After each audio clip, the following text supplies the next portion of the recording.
So Seán, I suppose first off, tell us a little bit about you. Basically, I've been playing music since I was pretty much a child. As a teenager, I got really into like metal and rock music, so I was doing that a lot for my teenage years. And then as I got older, then I started getting a love for pop again. Like I was always into pop music, like in the 90s and stuff, but kind of lost my love for it as I got older. But then kind of found the love for it again, and then realised I kind of want to start making pop music. So that's pretty much just the long story short, to be honest. Was there someone that inspired you to get into music when you were little? Yeah, my mum. So when I was small, she'd be out gigging and all herself, and my aunties and all play music, and my uncles, and they're all kind of play music. But I think it wasn't really pushed on me. It was just always there. So it kind of just happened naturally. There's always like guitars and banjos and mandolins and basses and drums just around the house and stuff. So you couldn't avoid it. And I actually play music with my mum currently for weddings and stuff. That's something we do, and we play in hotels and stuff together. So it's unusual to see a mother and son kind of music duo stuff. Yeah, so it's basically she would probably be my biggest musical inspiration. At the moment, who do you look up to when you're writing and performing your music? My biggest inspiration musically at the minute would probably be Bruno Mars, I reckon. And I know that's probably like a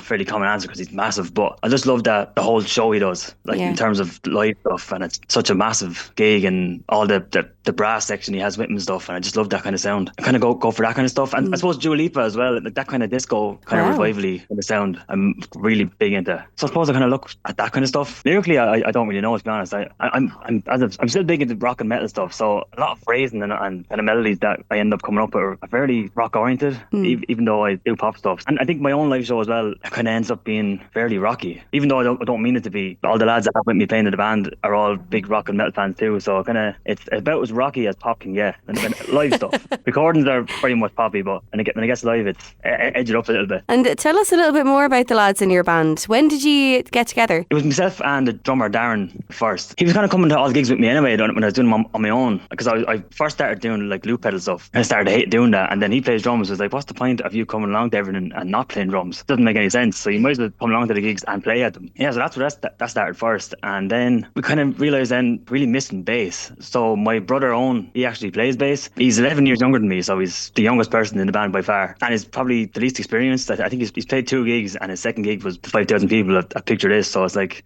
wow, he's kind of jumping in the deep end. So fair play to him, because I don't think I could have done that at that age, to be honest. Yeah, so then I have a friend Rory who plays guitar, so it's just like we're always hanging out with him anyway, and he was coming to gigs as well. So I was like, there's no point of not the 4 of us doing it. And in terms of writing stuff and all as well, the lads are heavily involved, and in the music videos and all as well, I kind of get them involved. And it's just, even though it's my name on all the music, it's definitely it's more of a band thing. And your track Appreciate Each Time is one of the reasons we are chatting. Tell us a little bit about it, and is there a personal story behind it for you? Around this time last year, a good friend of myself and Darren's, Graham Mitchell, passed away, and at that time I hadn't really been releasing any music that often, and at the funeral and stuff, like his own music was being played at it, and after he passed away, having his music to listen to was like comforting, and you hear the songs differently after the person's passed, and it made me realise as well that everything could be gone. And it's a very happy song, let me specify. It's not as dark as it sounds, but it's basically a song about appreciating every second with the people you love, because you don't know when it's going to be gone. It's a happy song, but it's a sad story behind it. You've done incredible things throughout your career, like performing at Electric Picnic, and like you said recently, you supported Picture This not so long ago as well. But what has been a career highlight for you? It probably was supporting Picture This, to be honest. Even though it's the most recent thing, I think that was by far our biggest gig. It's because it was close to home too, so it's like there was a lot of friends from school that were going to the gig that didn't even know I was playing at, that I met afterwards and stuff. So it was kind of cool to see them, and it was the kind of gig as well where, because we were opening the gig, I didn't think there'd be that many people at it, but it was essentially full at the start. I think because there's nothing like that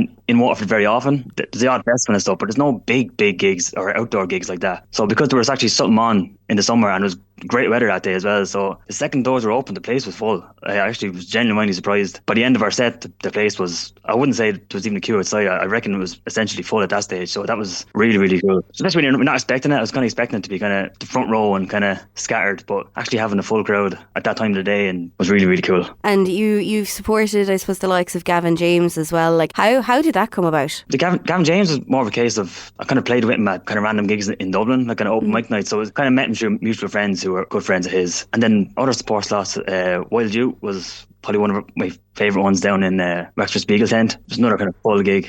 They were really, really cool as well. I essentially found you while I was doom scrolling through my TikTok. How important do you think social media is for an artist nowadays? It's massive, and I'm not a massive social media user. I might doom scroll Reddit, but I don't actually use TikTok. And if I wasn't a musician, I wouldn't even have it on my phone. I'm not a big fan of it, even though it's so essential. To be honest, I haven't made it as a priority as it should be. I only really started doing it consistent since about June or July. I've been on there for a long time, but haven't been making the most of it, to be honest. And during the summer, I was like, I really need to start just posting stuff. And I didn't realise how it worked in terms of like original music. A lot of stuff I've seen on there beforehand was kind of covers and people getting massive followings because of that. I was like, I don't really want to do that.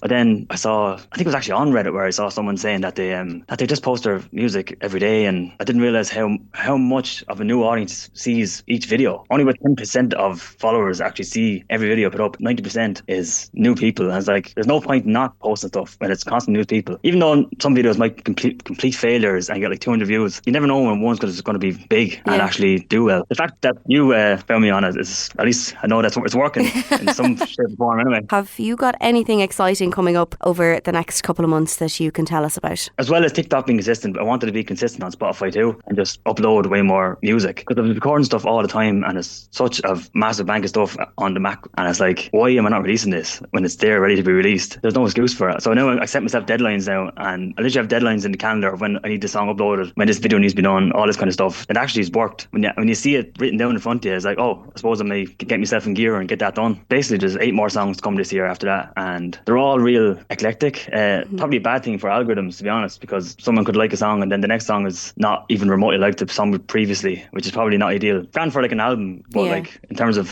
algorithms and that kind of stuff, it's probably a terrible idea, but I can't help myself. The next song after this one is kind of mixture of like Motown-y kind of stuff. It's real, like it's like a waltz almost, that kind of like beat. And the one after that then is like 2000s pop. It's all over the shop, to be honest, but it's all the stuff I kind of like, so I can't stick myself to one kind of specific real subgenre, which I probably should be doing, as I said, for algorithms. And I suppose finally, where can people find you on social media if they're looking to stay up to date with absolutely everything that you're doing? I'd say Instagram's probably the best for news. TikTok's pretty good too, but that's mostly just kind of finding new people, so you probably won't find too much news there. But Instagram and Spotify especially, and Apple Music, and anywhere you stream music, the music will be there.